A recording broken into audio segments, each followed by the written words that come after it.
I never thought that at 67 I would be counting change from other people's purchases as carefully as I did when I was 30. A cashier with 42 years of experience. It sounds like a death sentence. All these years, my scanner has been reading barcodes with the same monotony with which my life has passed. Beep, beep, beep. The Foodway supermarket on Maple Street in Dayton has become my second home, even more than it should be. My name is Judith Harlow, widow, mother, grandmother, and lifelong economist. Not by education. What education does the daughter of a bus driver who married at 19 have? By habit, ingrained over decades of a modest life. My checkout lane was always the fastest. Judith's line moves faster, regular customers would say. My hands, now covered with age spots and veins that looked like a map of river tributaries, knew their job. Bag, scanner, bills, change. Repeat 1,000 times per shift. I smiled at everyone, a little tired but sincerely. At Foodway, I was valued for just that, for a smile that didn't lose its warmth even after Harold's death. Harold. My husband spent 29 years working with his hands covered in motor oil at Dayton Motors.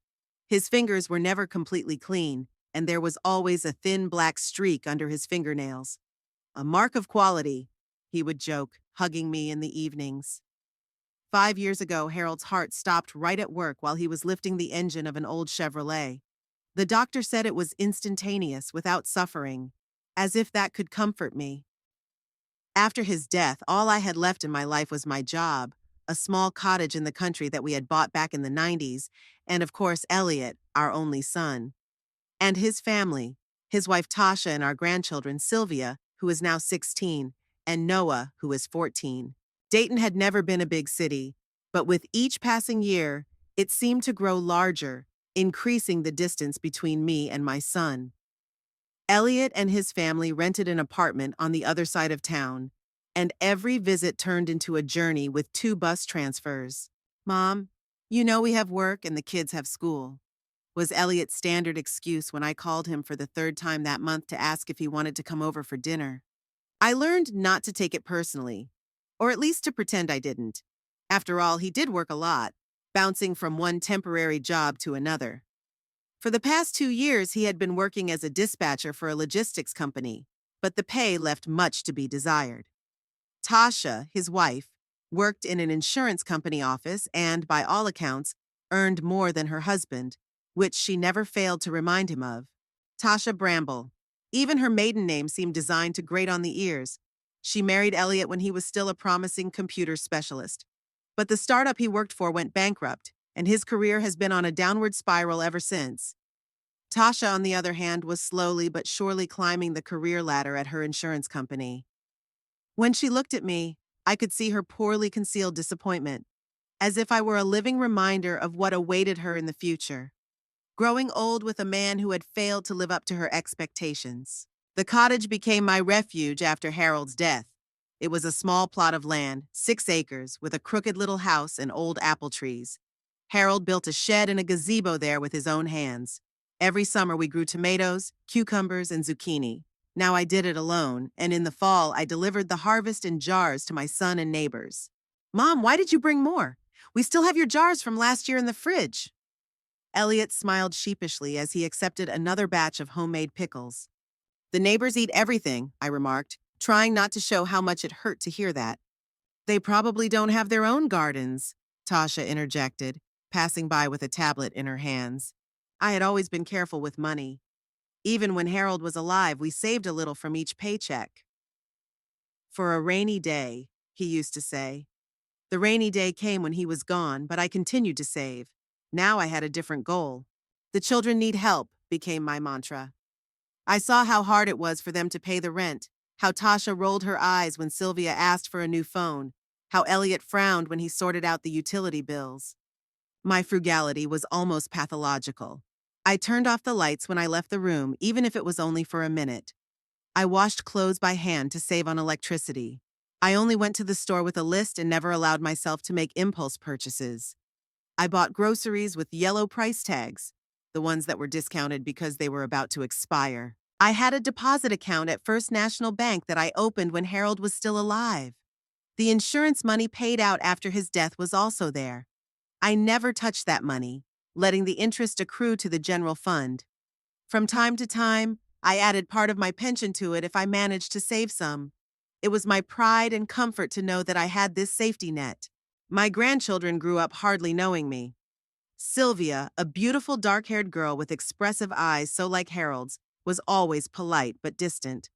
When I visited, she would say hello, hug me when her parents told her to, and then disappear into her room, buried in her phone. "Hi, Grandma," she would say indifferently without looking up from the screen. "Sylvia, sweetie, how's school?" I would ask, trying to strike up a conversation. "Fine," would be the short reply, and the conversation would die before it even began. Noah was a little warmer. Sometimes he showed me his drawings or told me about computer games, the names of which I immediately forgot. But even with him, contact was lost as soon as Tasha called him or Elliot entered the room. In the last year, my visits had become even less frequent. Elliot always found excuses: work, errands, fatigue. I called every Sunday, but the conversation rarely lasted more than 5 minutes. Once, it was on a Wednesday, my day off, the phone rang unexpectedly. My son's name appeared on the screen, and my heart sank as usual. He never called just like that on a weekday. "Elliot, is something wrong?" I asked instead of saying hello. "Mom, hi." His voice sounded excited. "Listen, here's the thing. I have a chance. We do, actually." "What chance, dear?" I sat down on the edge of the bed, feeling my pulse quicken. "A house, Mom. We can buy a house. A real house. Not this stupid rental apartment where the landlady raises the rent every 6 months." I was silent, digesting the information. Elliot continued, the words pouring out.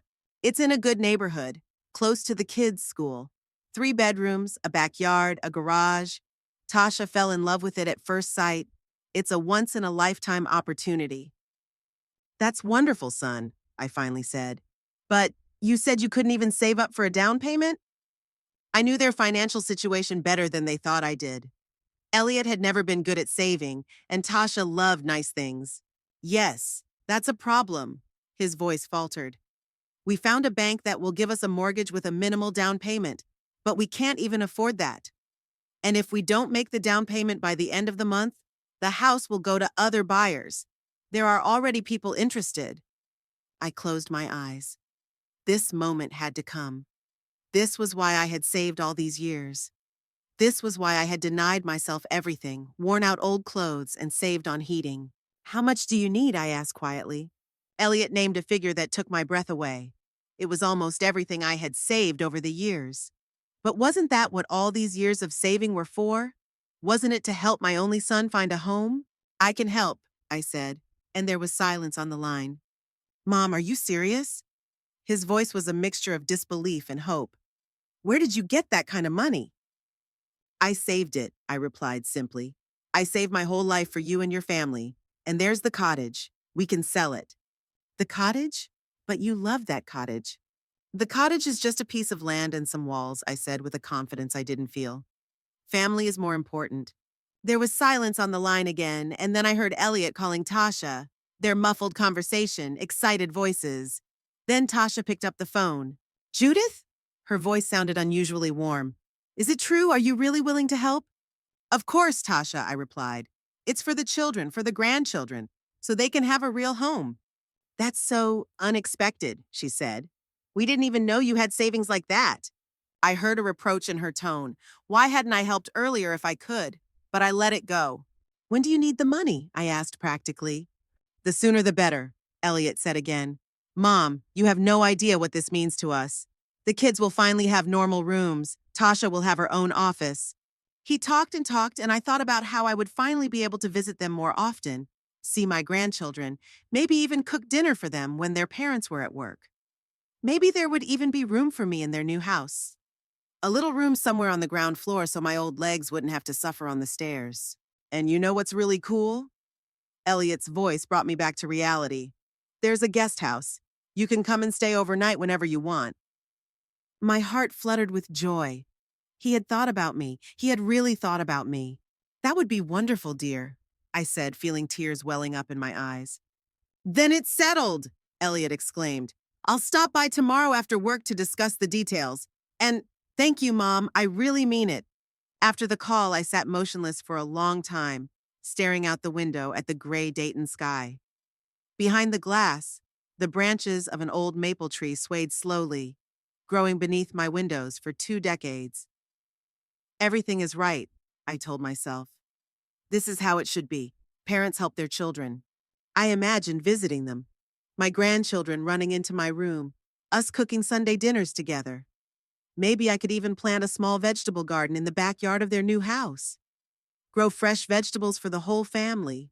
The deposit, insurance, selling the cottage, it was all just numbers on a piece of paper compared to what I could get in return. A real family, closeness with my grandchildren, a chance not to be lonely in my old age. I couldn't sleep all night, going over happy images of the future in my head. In the morning, I took an old box out of the closet where I kept the documents for the deposit and the cottage. For the first time in many years, I felt that my life was filled with meaning.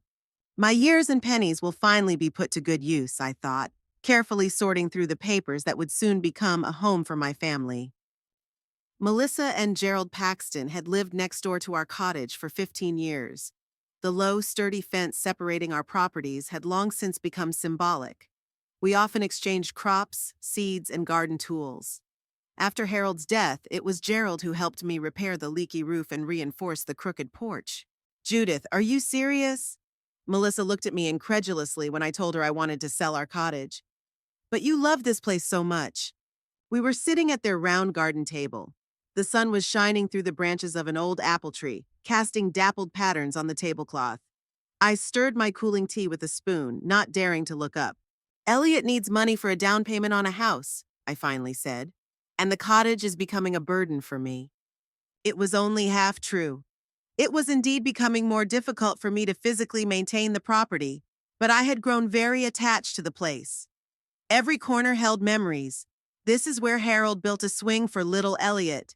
There we planted a cherry tree in honor of his college acceptance. And there, by the fence, was our favorite bench where Harold and I would sit in the evenings, dreaming of the future. And how much do you want for the property? Gerald asked businesslike, while his wife was still digesting the news. I named a figure, deliberately underestimating the market value by $15,000. Gerald whistled. Judith, that's significantly less than your cottage is worth. I know, I nodded. But I need the money quickly, not after 6 months of ads and showings. Besides, I smiled, it's nice to know that the cottage will remain in good hands. Melissa touched my hand with hers, warm and rough from gardening. We can give you more, Judith. It's not fair to you. It's fair to you as our friends, I objected. You helped Harold so much, and then me when I was alone. Think of it as gratitude. Gerald and Melissa exchanged glances. Their eyes showed a mixture of confusion and gratitude. If you're sure, Gerald began. Absolutely, I finished my tea in one gulp. There's just one condition. I need the money in a week, 10 days at the most. No problem, Gerald nodded. We have savings and we could really use the extra land. Our children and grandchildren often visit in the summer.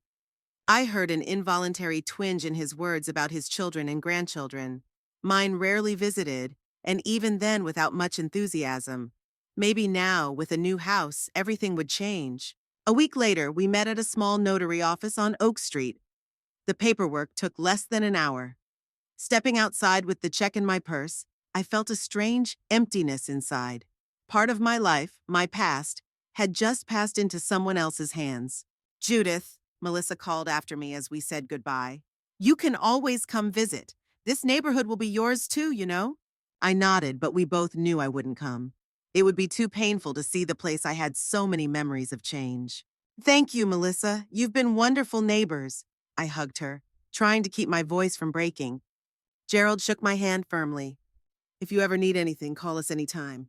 On the way home, I stopped by First National Bank where I kept my savings. The branch was located in an old brick building with columns that gave it a dignified appearance. Inside, it smelled of furniture polish and air conditioning. A young woman behind the counter greeted me with a friendly smile. How can I help you, ma'am? I need to close my savings account, I said, handing her my ID and bank card. Her smile faded slightly. Are you sure? You have a very good interest rate. We don't offer that right now. I'm sure, I said, trying to sound firm. Okay, please have a seat. I'll call the manager. The manager turned out to be a middle-aged man with a neatly trimmed beard and attentive eyes. His badge read, Mark Whitley, Financial Advisor. Mrs. Harlow? He shook my hand and pointed to a chair across from his desk. You've been with us for… He glanced at his computer. 28 years. That's impressive. My husband and I opened the account when our son was 10, I explained. We wanted to save for his college education. And how much have you saved? Mark smiled. Yes, I nodded, not going into detail about how Elliot had dropped out after his sophomore year. And then we kept putting it off, just in case. And now that case has come up? Mark looked at me with professional concern. Yes, my son needs help with the down payment on a house. Mark drummed his fingers on the table. Mrs. Harlow, I don't mean to pry, but may I ask if you have any savings left after closing this account? I hesitated. Other people's questions about money always seemed tactless to me. But Mark was right to ask. A little retirement savings and my pension, I admitted reluctantly. What about insurance for unexpected expenses? Medical bills? You know how expensive treatment can be. I knew. After Harold's heart attack, we had to pay a hefty sum, even with insurance. Mr. Whitley, I appreciate your concern, I said, trying to sound confident. But my mind is made up. My son is buying a house, and I'll be visiting often. If anything happens, they'll take care of me.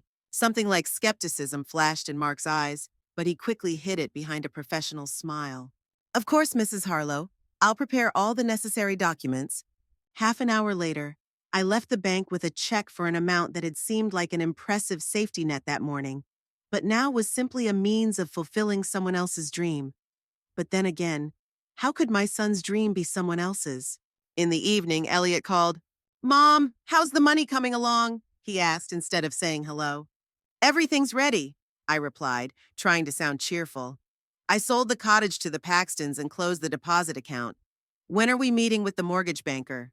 Tomorrow at 2 o'clock, he said, his voice full of excitement. You have no idea how grateful we are, Mom. Tasha is beside herself with joy. I smiled, imagining the usually reserved Tasha showing her enthusiasm. Perhaps this purchase would really bring us closer together. Have the children been informed? Yes, we told them yesterday. Sylvia is already planning how she will decorate her room, and Noah is dreaming of a basketball hoop in the yard. We talked for another 10 minutes, longer than usual. Elliot described the house, the layout, the neighbors. There was such genuine joy in his voice that all my doubts faded away. It was worth giving up the cottage and our savings for this. The next day, at exactly 2 o'clock in the afternoon, I walked into Meridian Trust Bank, not the one where my savings were kept, but the one where Elliot and Tasha were going to take out a mortgage. The modern glass and metal building was a stark contrast to the old-fashioned First National. It smelled of coffee and new furniture. Elliot was already waiting for me in the lobby, tapping his foot nervously on the floor. Tasha sat nearby, elegant in a strict suit, with a tablet in her hands. Mom! Elliot jumped up when he saw me. You're right on time. Mr. Daniels is waiting for us. Tasha stood up and gave me a smile that seemed unusually warm to me. Judith, thank you for coming. We walked into a spacious office where we were greeted by a distinguished-looking man in his 50s with a receding hairline and an expensive suit. Mrs. Harlow, he shook my hand. Pleased to meet you. Your son has told me a lot about you. I looked at Elliot in surprise, who had suddenly become interested in the papers on Mr. Daniels' desk. Please have a seat, the banker said, pointing to the chairs. So we have preliminary approval for a mortgage for Mr. and Mrs. Harlow, but there are some issues that need to be discussed.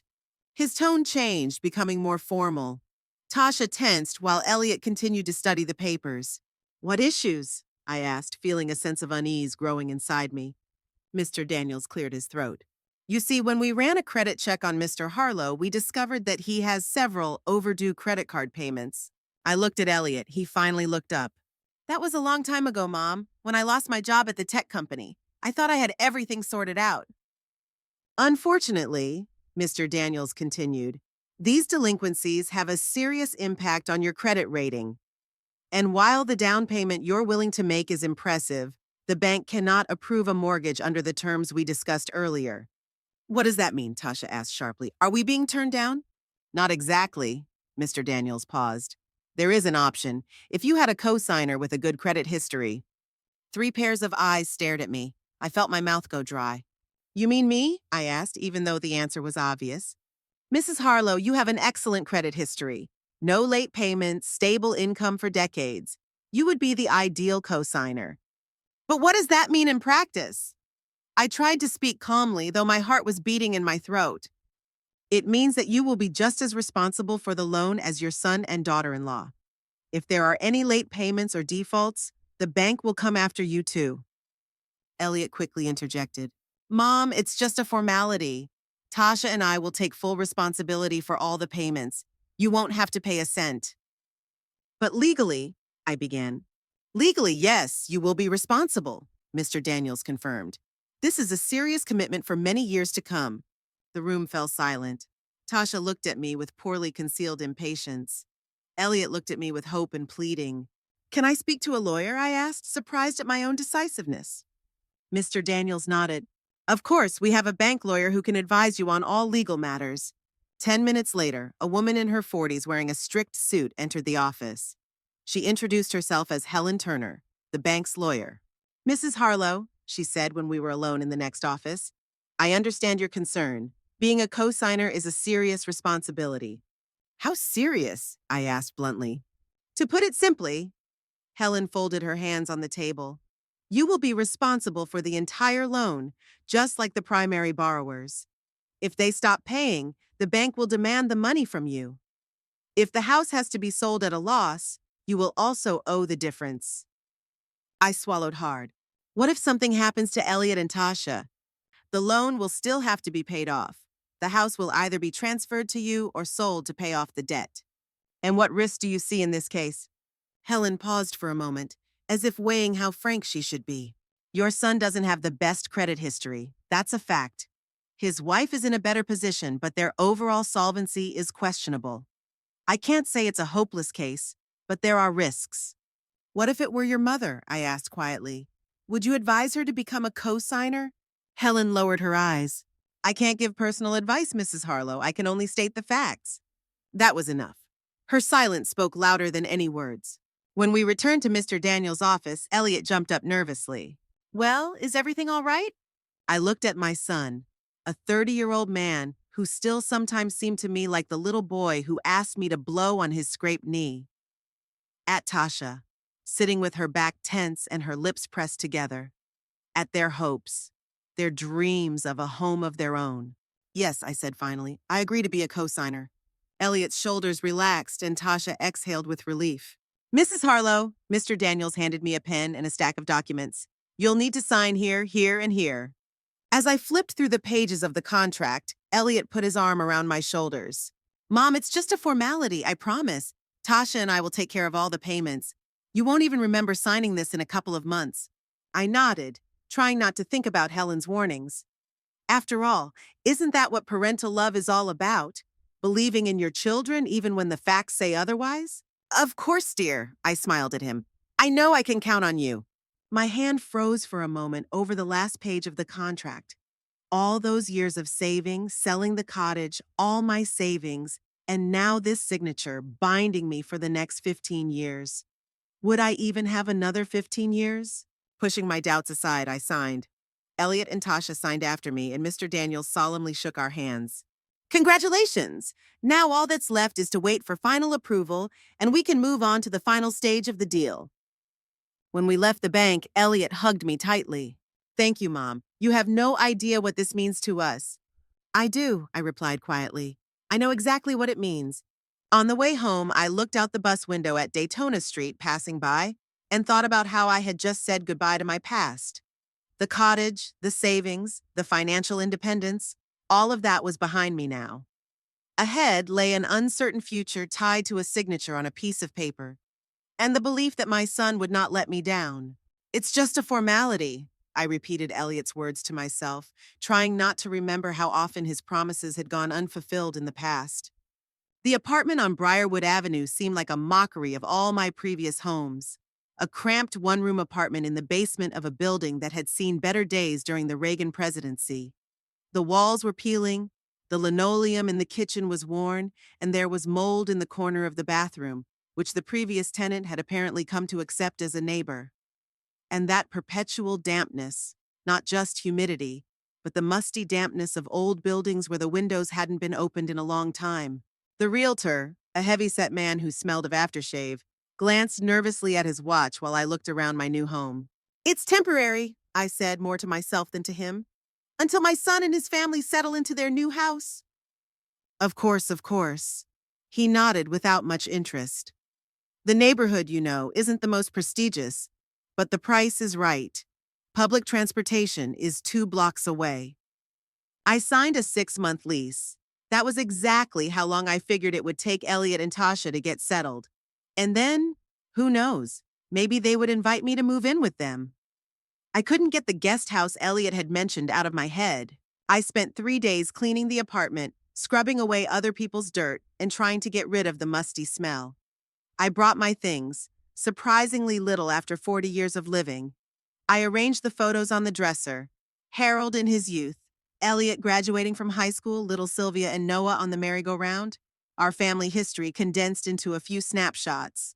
Elliot hardly called these days, absorbed in the process of buying a house. I got my news from my neighbor on the landing, a thin woman in her 50s named Doris, who worked at the same bank where the mortgage was being processed.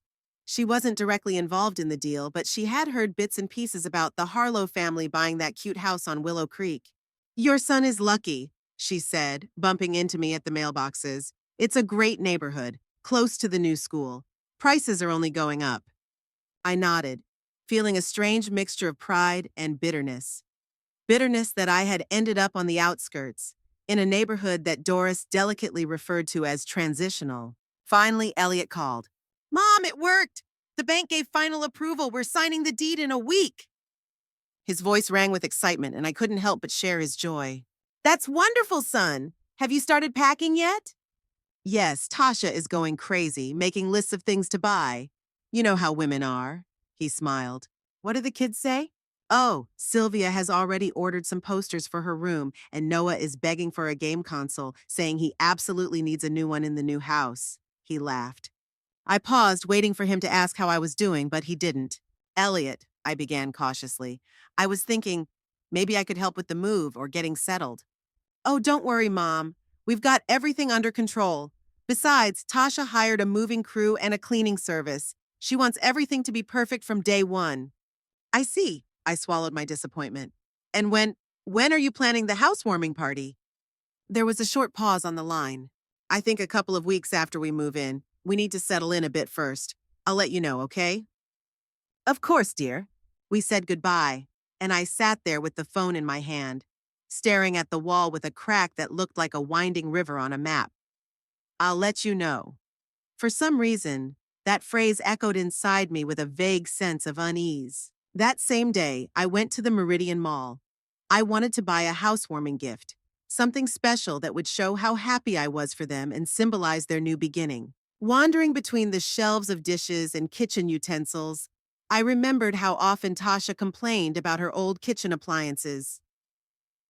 "That mixer has been working since the dinosaurs," she would say when I visited them at Christmas and helped with the cookies. In the home appliances department, a shiny chrome set caught my eye. A food processor, blender, toaster, and kettle. All from the same series. The elegant lines and modern design were just what Tasha would like. "Can I help you?" asked a sales assistant, noticing my interest. I looked at the price tag and swallowed involuntarily. The amount was impressive. Almost all that was left from the sale of the dacha after the first payment on the house. "It's an excellent choice," the sales assistant continued, seeing my hesitation. "German quality, 5-year warranty, and look at the design. It will fit into any interior." I imagined these shiny appliances on the kitchen counter in Elliot and Tasha's new house. Tasha showing them to guests, cooking Sunday dinner on them when I come to visit. "I'll take it," I said decisively. The young man beamed. "Great decision. Would you like gift wrapping?" I checked my account balance at the ATM after paying. The numbers on the screen made me wince. There was very little left, enough for a few months of modest living if I saved even more than before. "It's okay," I thought. "Everything will work out soon. Maybe I won't even have to pay for this apartment for the whole 6 months." I struggled to carry the huge gift box to my new home and placed it in the corner of the room. Every day when I woke up, I saw the fancy wrapping with a big bow, a reminder of our upcoming move and a new stage in our family life. Days passed. Elliot called occasionally to tell me about the purchase process, the details of the negotiations with the sellers, and his plans for the house. It all sounded exciting, but with every conversation, I felt more and more like a grateful listener rather than a participant in the events. On the day the deed was signed, I couldn't hold back and send a message. Good luck today. I'm so happy for you. Hugs. The reply came only in the evening. Thanks, Mom. Everything went great. We have the keys. We're starting to move. I waited for an invitation to come see the house and help with the move, but it never came. Every morning I checked my phone, hoping to see a message or a missed call. Silence. An elderly woman named Loretta worked as a cashier at the small supermarket on the corner where I went to buy groceries. Over the years, we cashiers develop a special intuition about people, and Loretta clearly sensed my loneliness. New to the neighborhood? She asked, ringing up my modest purchases. Yes, I moved here a couple of weeks ago. How do you like it? I shrugged. It's temporary. My son and his family bought a house in another neighborhood. I might move in with them soon. Loretta gave me an understanding look. The kids are grown, right? I have 3 all scattered. One's in California, can you imagine? We see each other once a year on Thanksgiving if we're lucky. Mine is here in Dayton, I said, feeling a strange urge to defend Elliot. They're just busy moving right now. Of course, Loretta smiled without a hint of judgment. Young people are always busy. When they have grandchildren to take care of, then they'll remember their grandmother. I shuddered, remembering that I already had grandchildren, but like their parents, they were doing just fine without me. A week later, Elliot sent me a message with a photo. It was Tasha standing in a spacious living room with high ceilings. Behind her, I could see a staircase leading to the second floor and an archway that seemed to lead to the kitchen. Almost settled in, read the caption. I replied, it looks beautiful. When can I come and see it? The reply came the next day. Soon. It's still a mess here. I wanted to write that I didn't mind the mess, that I could help with cleaning, unpacking, anything. Just to be there, to participate, to feel needed. But I didn't. Years had taught me not to impose myself on others. Instead, I sent a short, "Of course I understand." At a home goods store, I bought another gift, a set of beautiful towels for the bathroom. They weren't as expensive as kitchen appliances, but they still made a noticeable dent in my dwindling budget. It's an investment in the future, I told myself as I paid with my card, trying not to look at the total. Time passed, but no invitation to see the house came. I tried to keep myself busy decorating my temporary home, but my heart wasn't in it. Why invest in a place you don't plan to stay? Deep down, I still believed that I would soon move in with Elliot and Tasha in that very guest house. One evening, as I was closing the window before going to bed, I noticed a family walking down the sidewalk across the street. A father, a mother, and 2 teenage children. They were talking animatedly and laughing. The mother was holding her husband's arm, and the children were walking slightly ahead. A normal family returning from a weekend outing. For some reason, this scene caused me a sharp pang of longing. I remembered how Harold, little Elliot, and I used to go to the park on Sundays, how I held my husband's hand, how Elliot ran ahead looking back at us and laughing. A month had passed since Elliot and Tashi had moved into their new home, and I still hadn't seen it in person, only in a few photos that Elliot sometimes sent. They always showed only parts of the house. The living room, the kitchen, the backyard with the newly installed basketball hoop for Noah. The room I had mentally reserved for myself had never been shown. Finally, unable to bear it any longer, I called my son. Elliot, dear, I was thinking maybe I could stop by for a cup of tea to see how you're settling in. There was a pause on the line. Then I heard Tasha's muffled voice. Who is it? And Elliot's reply. Mom. Yes, of course, Mom, he finally said. We're just really busy right now. Tasha is getting to know the neighbors. The kids are getting used to the new neighborhood. I understand, I hastened to assure him. I won't stay long, just to see you, see the house. Tasha whispered again, but I couldn't make out what she said. You know what, Mom? Elliot's voice suddenly perked up. We're planning a housewarming party next Saturday. Nothing fancy, just a few of Tasha's colleagues, a couple of new neighbors, and Tasha's parents are coming from Cleveland. You could come. My heart beat faster. I'd love to. What time? Around 5 in the evening, I think. I'll send you the exact address and time, okay? Of course, dear, I'd love to. After the call, I sat there smiling for a long time. Finally, a chance to see the house, meet new neighbors, maybe even start a conversation about moving into the guest house. I imagined bringing in my gift, Tasha's surprise and delight, and us unpacking the shiny new appliances together. That evening, I even allowed myself a little treat. I ordered dinner from a Chinese restaurant around the corner instead of cooking my usual modest meal. The days until Saturday dragged on agonizingly slowly. I rummaged through my wardrobe, trying to decide what to wear. Most of my clothes were old, some from when I was still living with Harold. In the end, I settled on a blue dress I'd worn to Sylvia's prom last year. It wasn't the newest, but it was dressy enough for the occasion. On Thursday, I called the beauty salon and made an appointment to have my hair done. It was an unnecessary expense given my financial situation, but I wanted to look my best for this important family event. On Friday evening, I was alarmed to discover that Elliot hadn't sent me the exact address and time. I called him, but his phone was off. I sent him a message. Honey, I'm waiting for information about tomorrow's housewarming. Love. Saturday morning began with a trip to the salon. The hairdresser, a young girl with pink streaks in her hair, gave me a neat hairstyle and even applied light makeup as a gift to a regular customer, even though it was my first time there. Perhaps she just felt sorry for a lonely elderly woman who was trying so hard to look her best. When I got home, I checked my phone. No calls, no messages. I began to feel anxious. Had they forgotten? Or had they rescheduled and not bothered to let me know? At 2 o'clock, I couldn't stand it anymore and called Elliot again. This time he answered almost immediately. Hello? I could hear voices, laughter, and music in the background. Elliot, it's Mom. You didn't send me the address. Damn, I'm sorry, Mom, he said, sounding genuinely remorseful. I got completely caught up. We've been getting ready since this morning. Tasha's parents arrived last night. So it's your housewarming today? My heart sank. Yes, we're starting at 4. Can you make it? I looked at my watch. I had 2 hours left. Considering the time it would take to get there with transfers, I had to leave almost immediately. Of course I can. Just give me the address. He gave me the address, which I carefully wrote down.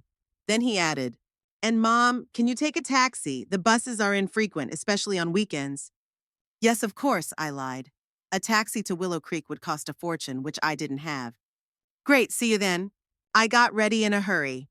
I put on a dress and low-heeled shoes. I would have to walk a lot if the bus didn't take me all the way to the house. I carefully packed the gifts, a huge box of kitchen appliances and a bag of towels. It was incredibly heavy, but I decided I could manage. I had to wait almost 20 minutes at the bus stop. Sitting on a bench with heavy bags at my feet, I watched the cars go by and thought about how my son's life was moving forward without me. A new home, new neighbors, a new status as homeowners.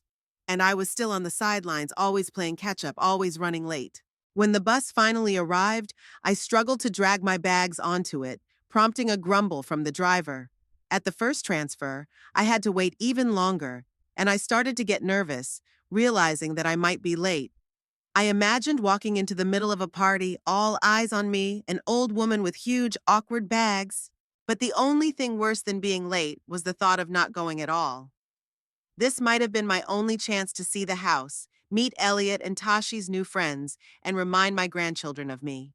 The bus wound its way through unfamiliar streets, taking me further and further away from my temporary home. Well-kept houses, neat lawns, and children on bicycles flashed by the window.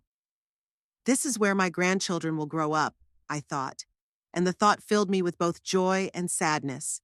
At some point, I realized that the bus wasn't going all the way to Willow Creek. The driver explained that the nearest stop was a 15-minute walk from my destination. With heavy bags, it turned into a real challenge, but I was ready for it. For the chance to see my son's new home, for the hope of becoming part of their new life, I was ready for much more. 15 minutes on foot with heavy boxes turned into a half-hour marathon. Several times I had to stop, catch my breath, and rearrange the heavy bags. The hairspray I had applied in the salon that morning had long since succumbed to the June heat. I could feel beads of sweat running down my back and my hands shaking from the effort and tension. The Willow Creek neighborhood was strikingly affluent. Neat houses with manicured lawns, brand new cars in the driveways, and here and there, pools glistening with blue spots. How can they afford to live here? The treacherous thought flashed through my mind, but I quickly dismissed it. Wasn't this what I had given up my savings for? So that my son and his family could live in a place like this? The house Elliot had given me the number for stood at the end of a quiet street. It was a two-story house with large windows and a spacious, white-painted porch. Several cars were parked in the driveway, including Elliot's old Ford, which looked like a poor relative here. Music and laughter drifted out of the open windows. I stopped, trying to catch my breath and compose myself.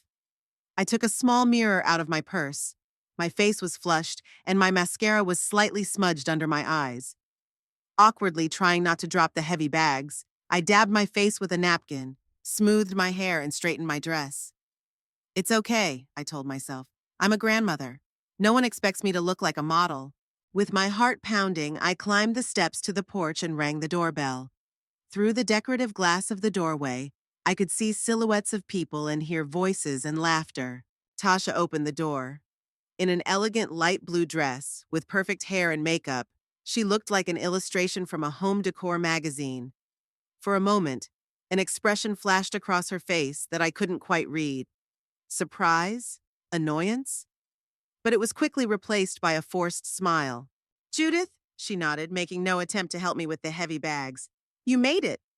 No hello, no how was your trip, not even come in.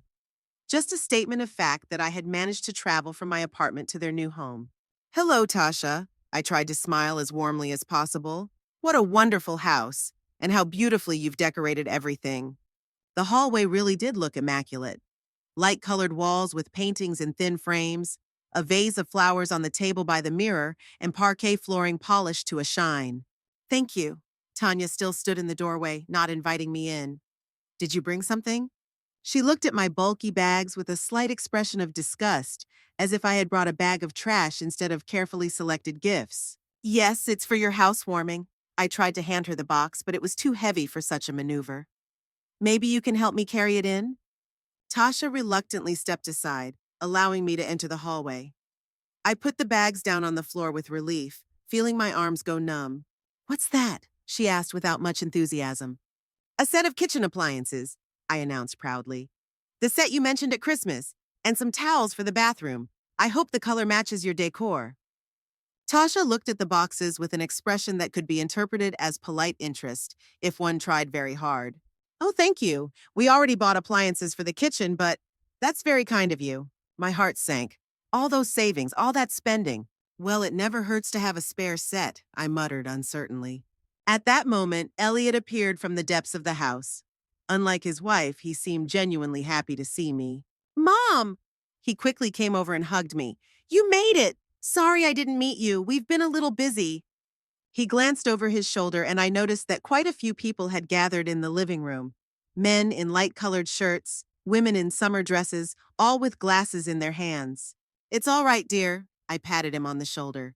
I brought you some gifts. Can you show me where to put them? Oh, yes, of course. Elliot glanced at the boxes and frowned slightly. Tasha, where can we… Leave them in the storage room under the stairs, Tasha said quickly. I'll sort them out later. Elliot grabbed my bags and disappeared into the house. Tasha and I were left alone in the hallway. An awkward pause ensued. That's a beautiful dress, I finally said, pointing to her outfit. Thanks, Tasha said distractedly, pulling down her skirt. It's from Nina Ricci. My parents gave it to me for my housewarming. I nodded, although the designer's name meant nothing to me. My blue dress from the department store, bought on sale 3 years ago, suddenly seemed hopelessly outdated. Elliot returned and I breathed a sigh of relief. Well, Mom, would you like to look around the house? He offered. I'd love to. We moved through the foyer into the living room, where I immediately found myself the center of attention. The conversation continued, but I noticed some of the guests looking at me appraisingly and then exchanging meaningful glances. This is my mother, Judith. Elliot introduced me to a middle-aged couple standing closest to the entrance. Very nice to meet you. The woman with the perfect bob bowed her head slightly. Your son has a beautiful home. Yes, I smiled proudly. We're all very happy. You are? Her companion, a man with a neat beard, asked. Do you live here too? No, Elliot quickly interjected. My mom lives in a different neighborhood. I felt my face flush. Why was he so eager to clarify that I didn't live with them? Did the mere thought of his mother sharing a house with them seem so unacceptable to him? Where are Sylvia and Noah? I asked, trying to change the subject.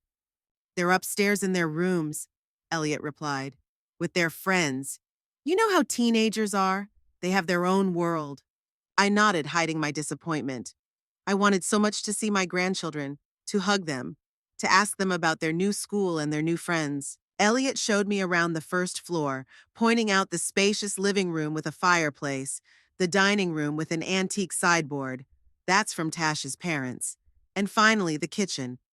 Large and bright with marble countertops and modern appliances, it looked like something out of a design magazine. A set of appliances was already on the countertop, almost identical to the one I had brought as a gift. What a beautiful kitchen, I said, swallowing the lump in my throat. Yes, Tash always dreamed of one like this, Elliot said proudly, looking around the room. Now she'll be able to cook all those complicated dishes she loves. I remembered how Tash always cringed when I offered to teach her how to cook the traditional dishes Elliot loved as a child. Too many calories, too much work. There are different trends in cooking now. Her excuses always sounded polite but firm. The doorbell rang again and Elliot apologized. Sorry, Mom, I have to greet some new guests. Take a look around, okay? Make yourself at home. He hurried into the hallway, leaving me alone in the kitchen. I could hear him greeting the new arrivals cheerfully, hearing enthusiastic exclamations and compliments about the house. I stood in the middle of a perfect kitchen that wasn't mine and felt out of place, like an old armchair among modern furniture. Sighing, I decided to go back to the living room. Maybe I could meet someone and strike up a conversation. In the living room, the guests had broken into small groups. Everyone was chatting animatedly, laughing, and sipping drinks from glasses. No one paid any attention to me.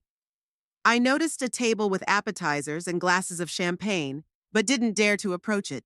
There were too many people crowding around it. Here's my mother-in-law! A loud voice rang out, and I turned around. An elegant woman in her 60s with perfectly styled gray hair and an expensive suit was approaching me. Next to her was a tall man with thin-rimmed glasses. Hello? I smiled, holding out my hand. You must be Tash's parents. I'm Judith, Elliot's mother. Veronica, the woman shook my hand with cool politeness. And this is my husband, Lawrence. We're so happy that Tasha and Elliot finally have a place of their own. Yes, it's wonderful, I agreed. It's a beautiful house, so spacious.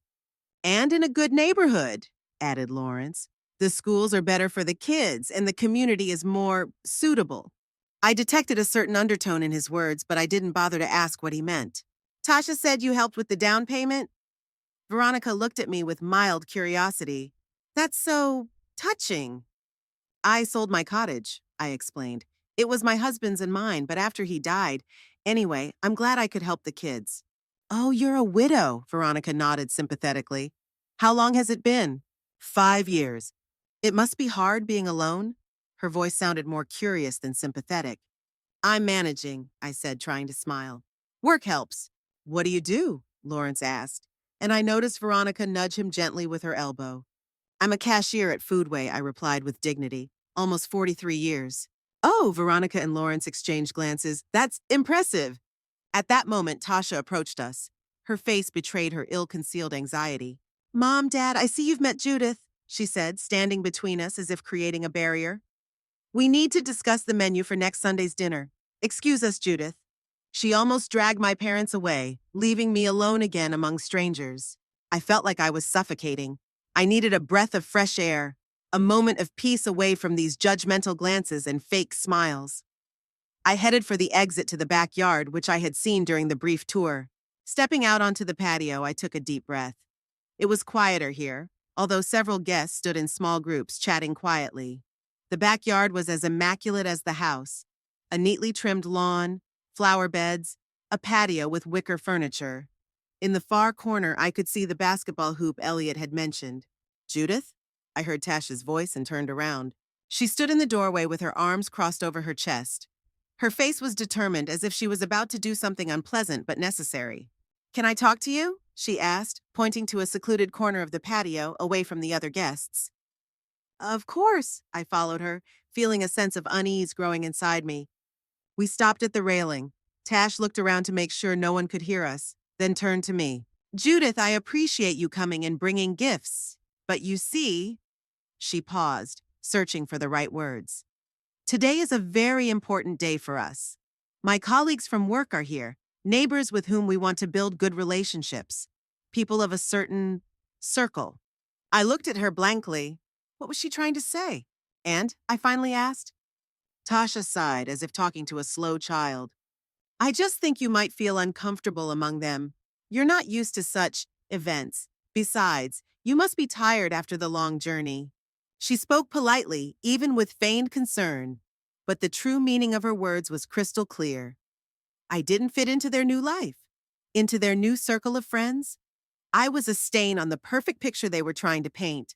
Are you asking me to leave? I asked bluntly, feeling a lump rise in my throat. No, no, what are you talking about? Tasha laughed awkwardly, but her eyes remained cold. Just, maybe we could meet another time? In a more intimate setting? I'd show you around the house when we don't have so many guests. You could meet the children. But I'm already here, I objected. I came all this way. I understand, and it's very kind of you. Tasha put her hand on my shoulder, and the gesture felt almost offensive. But Judith, you won't be offended, will you? We want our first reception to be just for our family and our friends. Our family. Not the whole family, but our family. And from the look on her face, I knew that I didn't belong to this our family. But I'm family too. The words came out before I could think them through. I'm Elliot's mother, your children's grandmother. Tasha visibly tensed. Of course, no one denies that. But today is a special day, and it's important for us to make the right impression. And I obviously could only make the wrong impression. With my old-fashioned dress, my modest profession as a cashier, my clumsy manners of an elderly working-class woman. I understand, I said finally, feeling tears welling up in my eyes, which I tried desperately to hold back. That's good, Tasha sighed with relief. Elliot will call you a taxi, on us, of course. She turned to leave, but I stopped her. Can I at least say goodbye to my grandchildren? Tasha hesitated. They're upstairs with their friends. I don't want to disturb them. I'll tell them you came by. Maybe next weekend we can have a family dinner just for ourselves. Just for us, that division again. Tasha went back into the house and I stood on the terrace, stunned by the humiliation. The guests nearby pretended not to notice, but I could feel their eyes on me. Curious, judgmental, maybe even sympathetic. A few minutes later, Elliot appeared.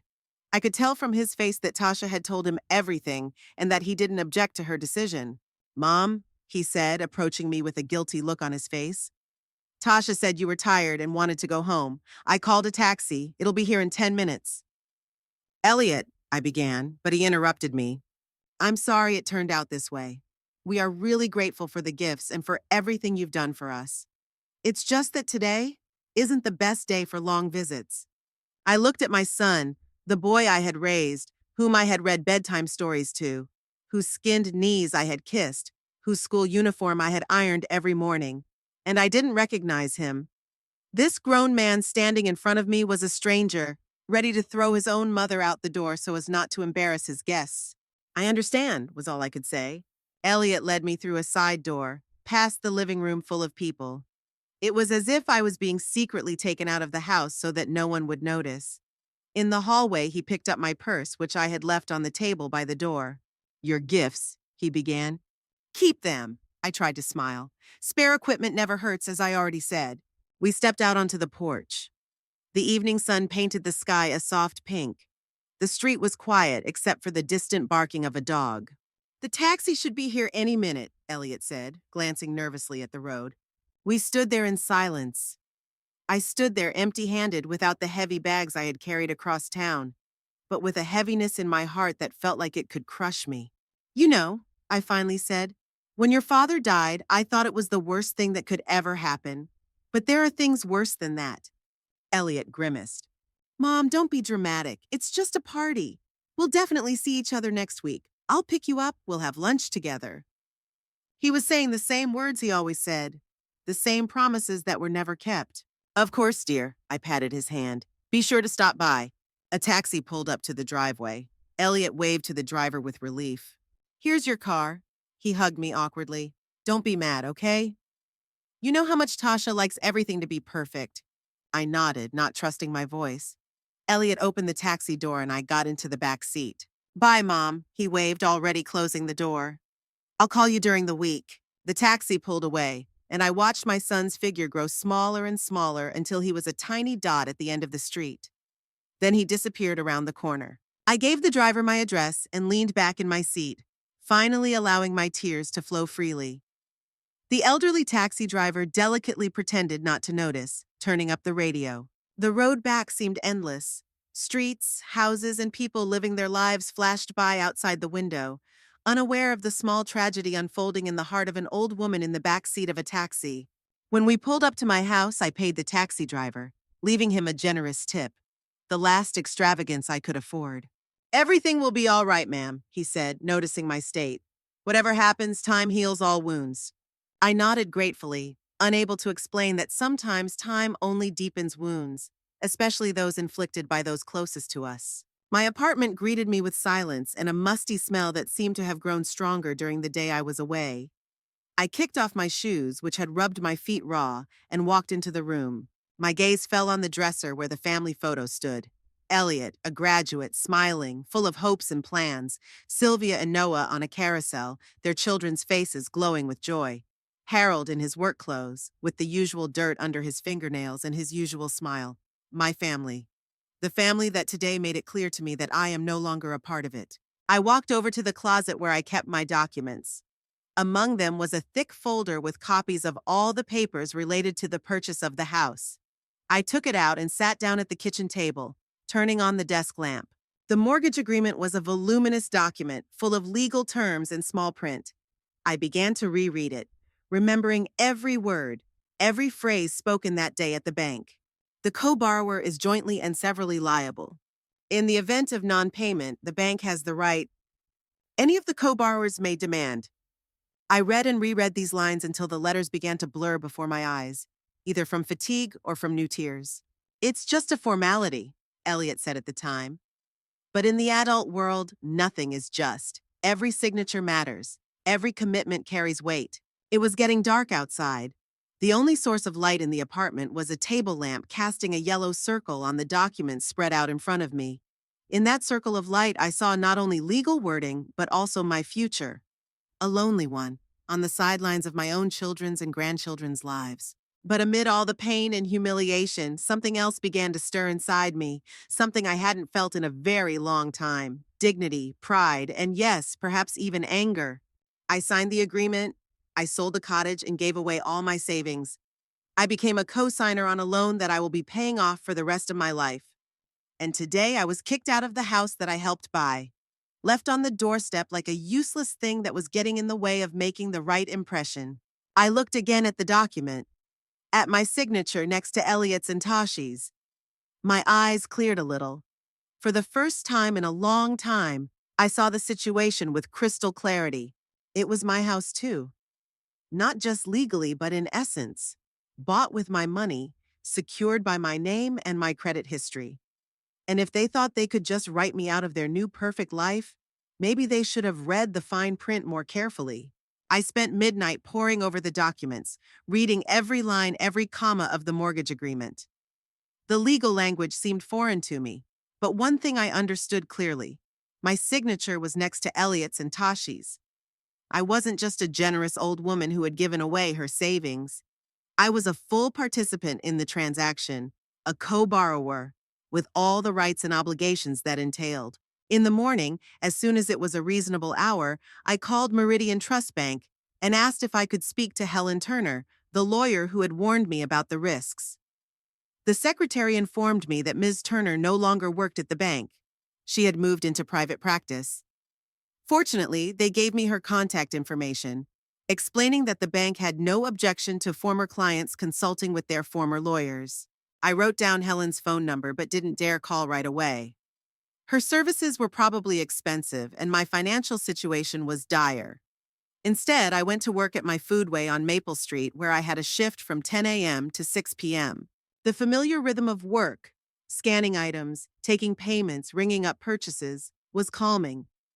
The monotonous movements I had performed for 4 decades required no thought, allowing my mind to rest from the previous day's turmoil. Closer to lunchtime, a tall, graying man in an expensive suit approached my register. I recognized him immediately. Norman Greenspan, a lawyer whose office was 2 blocks away from the supermarket. He had been a regular customer for many years, always polite and never complaining about the lines. "Good afternoon, Mrs. Harlow," he smiled, placing a sandwich, a fruit salad, and a bottle of water on the conveyor belt. "How are you today?" "Not bad, Mr. Greenspan," I replied, ringing up his purchases. "That'll be $16.50, please." He handed me his credit card. I've always wondered how you managed to stay so friendly day in and day out. Most people in your position would have turned into grumpy cynics long ago. I smiled as I returned his card and the receipt. "I like my job. It's predictable, unlike people." Something in my tone made him look at me more closely. "Is everything all right, Mrs. Harlow? You seem troubled." I hesitated. Norman Greenspan wasn't my friend, just a regular customer I'd seen a couple of times a week for many years. But his profession— "Actually, Mr. Greenspan," I said, "I have a legal question. Could you recommend an inexpensive lawyer? Someone who could advise me on mortgage issues?" He frowned. "Are you having problems with your mortgage?" "Not exactly." I lowered my voice, even though there was no one else in the shop. "I'm a co-signer on my son's mortgage. I'd like to know my rights." Greenspan tapped his fingers thoughtfully on the counter. "You know what, Mrs. Harlow? I don't specialize in mortgage law, but I can give you some basic advice for free, as a thank you for all your years of impeccable service. When is your lunch break?" "At 1 o'clock, I replied, not believing my luck. "Excellent. I'll wait for you at the cafe across the street." At 1 o'clock sharp, I left the supermarket and headed for the small cafe across the street. Greenspan was already sitting at a table by the window with a notepad and pen in front of him. "Please sit down, Mrs. Harlow," he said, pointing to the chair opposite him. "I took the liberty of ordering you a sandwich and coffee. I hope you don't mind." "Not at all, thank you very much," I said, touched by his thoughtfulness. "So tell me about your situation."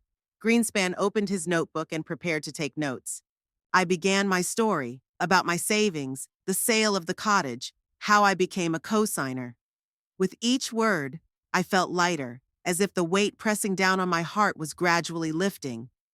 Greenspan listened attentively, occasionally asking clarifying questions and taking notes. When I got to yesterday's housewarming and the humiliating scene at the door, he put down his pen and shook his head. "Mrs. Harlow, I sympathize with your situation. The way you were treated was, to say the least, tactless." "Thank you," I replied quietly. "But I'm more interested in the legal side of things. What are my rights as a co-signer?" Greenspan folded his hands on the table. "As a co-signer, you have the same rights to the property as the primary borrowers. You're not just a guarantor, you're a full owner of the house as far as the bank is concerned." "So technically it's my house too?" I clarified. "That's right. You have the right to use it and live in it. What's more, your consent is required for any major changes to the terms of the loan, early repayment, or, for example, the sale of the house." I digested this information.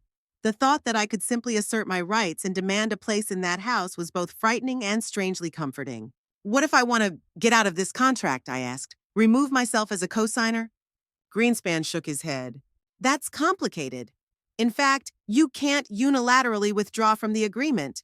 To do so, your son and his wife would have to refinance the mortgage without your participation, which, judging by what you've told me about their credit history, could be problematic.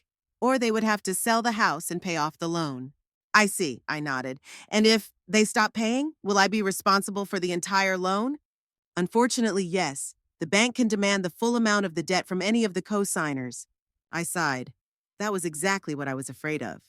"Mrs. Harlow," Greenspan leaned toward me, "may I give you some advice, not as a lawyer, but as someone who has worked with people and their problems for over 30 years? Of course. Resolve this situation not through legal mechanisms, but through honest conversation. It seems that your son and his wife don't realize how serious your rights are and what their obligations are to you. Perhaps they need to be reminded of this, not from a position of threat, but from a position of fairness." His words resonated with my own thoughts. I didn't want revenge. I didn't want to destroy my son's family or take away my grandchildren's new home. I just wanted respect and recognition of my place in their lives. Thank you, Mr. Greenspan, I smiled sincerely. You've been very helpful.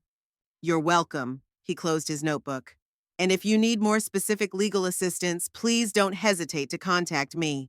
The first consultation is free of charge. After meeting with Greenspan, I returned to work with a clear head and a plan of action. All day long, as I rang up purchases and smiled at customers, I mentally rehearsed my speech. When I got home that evening, I took out all the documents related to the house purchase and neatly filed them in a folder. Then I sat down at my desk and wrote a letter. Not an email, but a real letter on paper.